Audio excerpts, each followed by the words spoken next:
Saya sudah tua, jompo dan pikun, tapi sehat fisiknya. Beliau hidup jauh dari saya dan saudara saya. Beliau tidak mau hidup dengan anak-anaknya. Beliau hidup sendiri dan dipantau, didampingi oleh tetangga yang kita gaji untuk mengurus keseharian ibu. Alhamdulillah, semua kebutuhan hidup beliau kita cukupi dan beliau tidak kekurangan. Tapi oleh masyarakat, karena beliau hidup sendiri di rumah, tidak punya penghasilan sendiri, setiap lebaran senantiasa diberi zakat fitrah oleh tetangganya. Bagaimana dengan zakat fitrah yang diberikan oleh tetangga kepada ibu saya? Karena anak-anaknya semua jauh dari anaknya, dan setiap tahun saya bayarkan fidyah untuk ibu karena beliau tidak kuat puasa lagi karena sudah jompo. Ini anaknya yang tidak mau ngopeni atau ibunya yang tidak kerso hidup dengan anak-anaknya. Ini yang mana yang betul? Anaknya berat untuk ngopeni ibunya di rumah atau ibunya yang tidak kerso? Jangan-jangan ibunya tidak kerso itu karena di tempat anaknya tidak nyaman, sidik-sidik dilokne, diseneni dan lain sebagainya. Jangan-jangan seperti itu. Apalagi sudah jompo, sudah sepuh, sudah ini. Mungkin bisa jadi di rumah anaknya apa yang dilakukan ibu, anaknya terasa jengkel. Sehingga anaknya lebih nyaman ibunya di rumah tinggal sendirian. Dengan dicukupi kebutuhannya. Apa dikira mencukupi kebutuhan ibu itu sudah cukup? Apa dikira hanya memberi materi saja? Nah, kalau memang dirasa hanya memberi materi saja sudah cukup sehingga tidak perlu menengok, menjenguk ibu, ya kebangetan. Ya, orang tua itu ya, sudah kita sampaikan, umumnya orang tua tidak mengharapkan materi dari anaknya, namun butuh perhatian dari anak-anaknya. Apalagi rumahnya jauh. Kalau anak-anaknya ini masih kuat, masih muda, sekalipun jauh, luangkan waktu untuk menjenguk ibunya tadi. Jangan sibuk karena pekerjaan dunianya sehingga lupa untuk menjenguk ibunya. Sibuk dengan urusan dunianya, bekerja dari pagi lembur lagi, sampai tidak menjenguk ibunya. Padahal ibunya sudah jompo. Sampai tetangganya kasihan. Ini sudah jompo, sudah lansia, kok hidup sebatang kara. Tetangganya enggak mencari tahu yang dinilai dari zahirnya saja.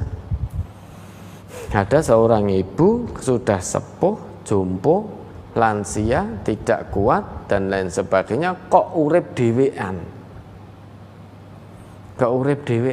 Tetangganya tidak tahu, maka itu niat baik tetangga. Ini berarti ibu butuh bantuan sehingga diberilah zakat fitrah.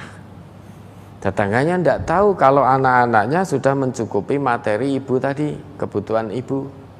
Karena yang tetangganya tahu, anak itu selain mencukupi materi ibunya, seharusnya anak juga berkasih sayang, perhatian pada ibunya. Masa iya tega anak meninggalkan ibunya yang sudah renta, jompo, seorang diri? Nah, ini ada apa-apa piye? Sekarang jompo, seorang tua yang sudah jompo itu terkadang ya kalau dahar kadang TKT ya pengen ke dapur, pengen ngersake ngurupke kompor. Ini kalau sudah jompo, kalau sampai menghidupkan kompor kemudian lupa dan lain sebagainya, padahal di situ beliau hidup seorang diri, lantas terjadi hal-hal yang tidak diinginkan, terus bagaimana? Anak gelomburi, ya, menyesal di belakang hari, di kemudian hari. Karena biar bagaimanapun orang tua yang sudah jompo, apalagi sudah pikun, itu jangan dibiarkan sendirian. Sesibuk apapun urusan pekerjaan anak, tetap bagaimanalah caranya agar orang tua itu tidak hidup sendirian. Apakah cukup dengan diberi pembantu? Ya tidak cukup. Karena itu bukan kewajiban pembantu. Kewajiban pembantu itu memang bekerja. Kalau bekerja jenengan gaji, yaitu kewajiban pembantu. Tetapi dari dalam hati tidak seperti anaknya. Pembantu yang merawat orang tua yang sudah jompo itu tidak seperti anaknya yang merawat orang tua. Tetapi sekarang zaman terbulak-balik, ada pembantu yang merawat orang tua dengan hati. Anaknya malah jengkel, orang tuanya yang sudah jompo, renta, ikut anaknya malah jengkel. Apalagi anaknya punya anak, sehingga menjadi cucu dari ibunya tadi.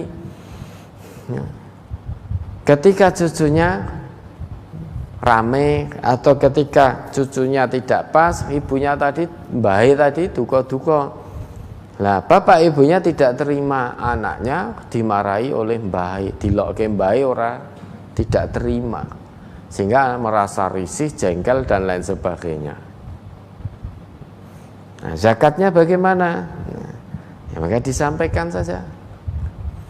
Disampaikan pada ibu, kalau memang belum pikun, ya, disampaikan untuk diberikan kepada yang lebih membutuhkan. Itu yang salah bukan tetangganya, bukan ibunya, ya, anak-anaknya. Kenapa membiarkan ibu seorang diri? Ibunya tidak kerso, memang ibu tidak kerso, anaknya jauh semua. Lah terus bagaimana? Masa iya nggak bisa ada solusi? Anaknya jauh semua, masa tidak ada solusi sedikit pun? Dibicarakan yang baik dengan keluarga. Biar bagaimanapun itu ibu yang rahimnya jenengan tempati 9 bulan, dibawa kemana-mana, kemudian ibu melahirkan dan merawat. Memang zaman sekarang ini aneh. Kalau dulu itu seorang ibu, orang tua dulu itu banyak anak. Kadang ada yang punya anak 9, 10, 11, 12 dulu. Seorang ibu dulu bisa merawat, mendidik 12 anak-anaknya. Nah, zaman sekarang ini anak 12 merawat seorang ibu saja tidak bisa. Kalau dulu ibu seorang diri bisa merawat 12 anak-anaknya.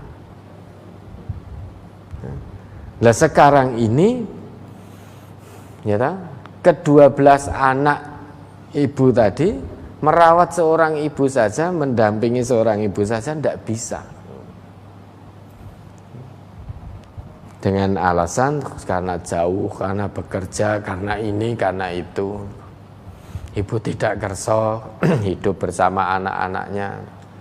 Nah, coba dirembuk yang baik bersama keluarga. Jangan sampai menyesal di kemudian hari. Ya, jangan hanya ditanyakan bagaimana zakat yang diterima oleh ibu saya. Kalau itu pertanyaannya mudah, ya, jangan beritahu saja pada ibunya untuk diberikan ke yang lebih berhak, ke yang berhak menerima zakat itu. Selesai kalau yang ditanyakan tentang itu. Ya, karena apa? Karena ibu sudah tercukupi kebutuhannya dari anak-anaknya tadi.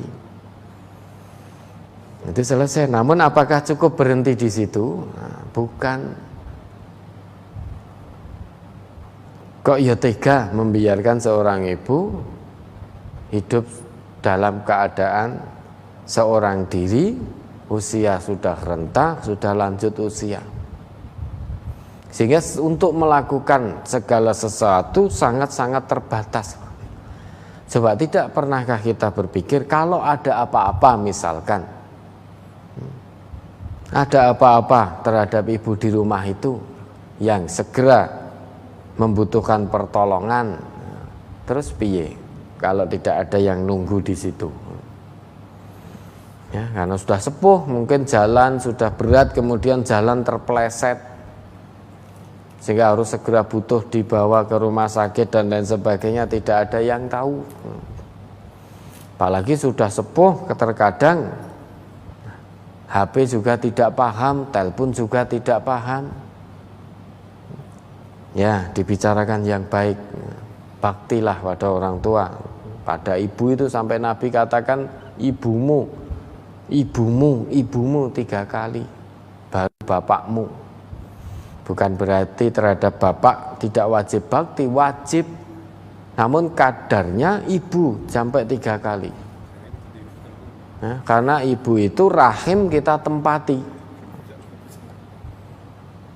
Dan ibu saat mengandung kita itu lemah bertambah lemah, wahnan ala wahnin. Lemah, bahkan perang sabil itu saat melahirkan kita. Toh nyawa, bapak tidak merasakan melahirkan, toh nyawa itu enggak. Namun demikian bapak juga wajib, wa 'alal mauludi lahu rizquhunna wa kiswatuhunna bil ma'ruf. Kewajiban bapak suami mencari nafkah bagi istri dan anak-anaknya. Istri yang mengandung, yang melahirkan, suaminya yang punya kewajiban mencukupi kebutuhan istri dan anak-anaknya. Bagaimana biar kandungan istri kuat, sehat, suaminya wajib memenuhi kebutuhan untuk berobatnya, untuk asupan nutrisinya, dan lain sebagainya termasuk pakaiannya. Itu kewajiban suami. Tetapi ibu yang mengandung, ibu yang melahirkan, ibu yang menyusui, ibu yang merawat, mendidik, karena suami kerja keluar cari nafkah. Sedari bayi, sedari kandungan malah ibu yang senantiasa bersama. Begitu lahir, ibu yang mendidik, yang merawat. Nah, suaminya kerja cari nafkah. Malam hari ibu juga kalau anaknya bangun nangis, ibu yang duluan datang, yang ganti popok dan lain sebagainya. Kebanyakan begitu, meski ibunya sendiri pada saat itu juga merasakan badannya tidak enak, meriang dan lain sebagainya. Namun mendengar anaknya nangis di malam hari, itu biasanya istri yang datang menghampiri lebih dulu. Biasanya sing nyanding itu istri. Maka ini ibu, ya, ibu. Jangan karena kesibukan kerja lantas tidak ada waktu untuk menjenguk ibu. Wes toh, sekalipun jaraknya jauh, kalau memang ada niatan meluangkan waktu, pasti bertemu. Ya, dirembuk yang baik, jangan dibiarkan ibu seorang diri. Karena sudah sepuh, sudah jompo dan lain sebagainya. Ya, ada lagi.